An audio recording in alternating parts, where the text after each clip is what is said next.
though altogether most unworthy in your divine sight, yet relying on your infinite goodness and mercy,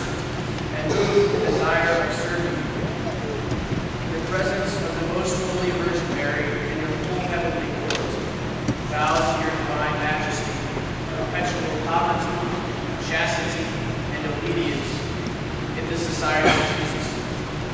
And I promise that I shall enter that same society in order to live my entire life in it, understanding all things according to its constitutions. Therefore, I supplicantly beg